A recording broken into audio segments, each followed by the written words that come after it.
Hey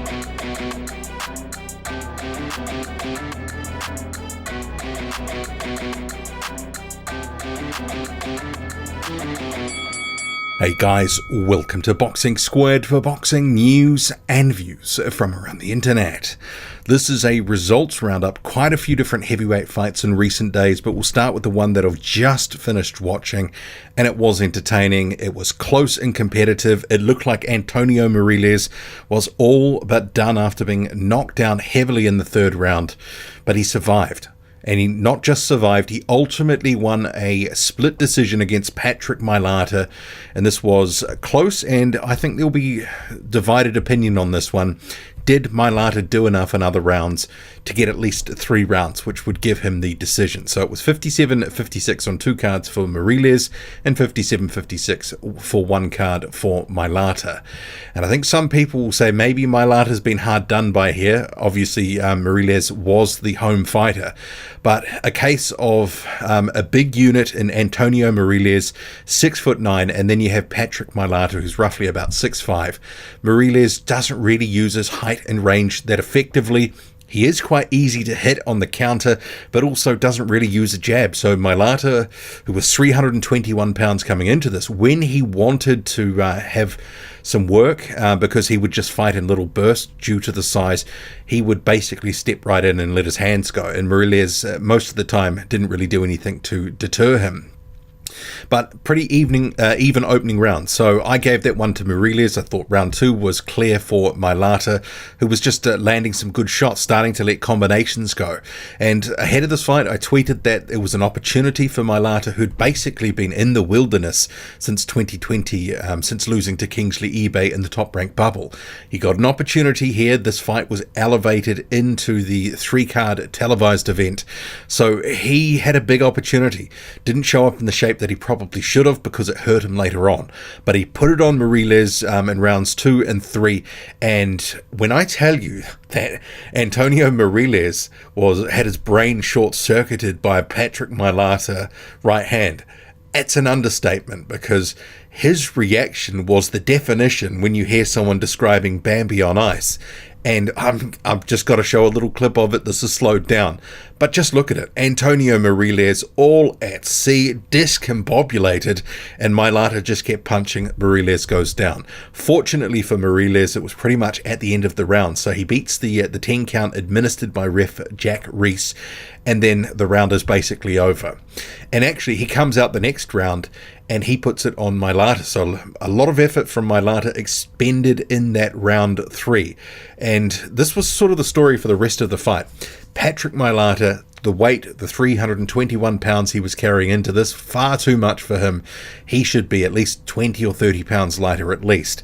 And it caught up with him. And fatigue, especially in rounds 5 and round 6, was evident. Although I thought he had a pretty good round 5. I thought he did the better work than Antonio Mireles. So I gave him that round, and that would have given him the fight, because I gave Mireles the last round. He was just busier, he was more active, he was just landing more. But the more telling punches for most of the fight was coming from Mylatter. So, you weigh it up, what credit do you sort of apportion, all that sort of stuff. Because Mireles, for the most part, wasn't letting his hands go and wasn't landing a lot of huge shots or anything like that. But in some rounds, he was just doing a bit more. So I can see why the judges were a little bit sort of one round or the other on things. But I think some people will say maybe Mireles got a little bit of hometown sort of favoritism there. But he is a guy that clearly is a bit vulnerable. But if Mylatter had been in better shape, because this was just 6 rounds, maybe he could have survived. So it is a case, Patrick Mylatter probably should be kicking himself for not finishing things stronger, because if he had a better round in the final round and done more in round 5, could have been a different result. So he, to some extent, even though some will say maybe he should have got the nod, he let that one go as well by not throwing enough punches. And actually, that was the problem in the Kingsley eBay fight as well. Didn't do enough in some of the rounds and ultimately lost that fight too. Another close fight. So what now for Patrick Mylatter? Interesting question. He's kind of been in the wilderness for a bit, but on that display, certainly you can have him against some of the different top-ranked guys. I mean, maybe even opponent for Guido Vianello. I think that would be quite interesting, but he does need to get into better shape. Mireles, he's a bit of a disaster waiting to happen at some point. Sure, he's big. When he wants to, he can box at range, but he does like to try to get his get back when he gets hit. He does put himself into some vulnerable positions, either to get countered or he just lets guys walk straight in. He has been dropped previously in another fight that was against a journeyman. Certainly there's something there. He's got the raw ingredients, but I'm not sure how far that will take him. And what we'll do now is we'll just move on to a couple of different recent fights in recent days, getting to some of the different results. And what we'll start with is Moses Itauma. So this was on a BT card, and you had him dropping his hapless Argentine opponent the first round, and another easy win for Moses Itauma. And at this point, 18 years old and soft opposition, I mean, it is what it is. They're talking about this guy as being the next big thing, but we've just got to see more. We're not going to learn anything in these early fights. If anything, what it is for Itauma right now is just getting into the rhythm of a training camp and dealing with fight night. And because there's not huge expectations because of the opponents right now, he can just ease into it. And I think largely that's what we'll see for the next few years. Here we have Itauma. This is the moment just after the knockdown. It was actually a right uppercut that dropped him. He could have beaten the count, did not want to. Earlier this week, you had Simon Kean, and I was going to be covering this fight, but I ended up having to work later than I expected, so I ended up missing the card. But he got a 7th round stoppage against Molina. Haven't seen the fight yet, but I wanted to just report the result. I know many of you would have seen it. Let me know how you thought Kean was. If I was to guess, I'd say he probably looked a little bit hesitant and should have done better against a washed Molina, but didn't. Ultimately, though, he gets the win there. You have a situation in Australia with Faiga, Opelu and Kris Terzievski, a technical draw because of an injury to Terzievski in the 3rd round. So unfortunate. Maybe this will end up in a rematch. We'll have to see. And actually, you have Faiga Opelu. He's issued this on social media. Check it out. Kris dogged it.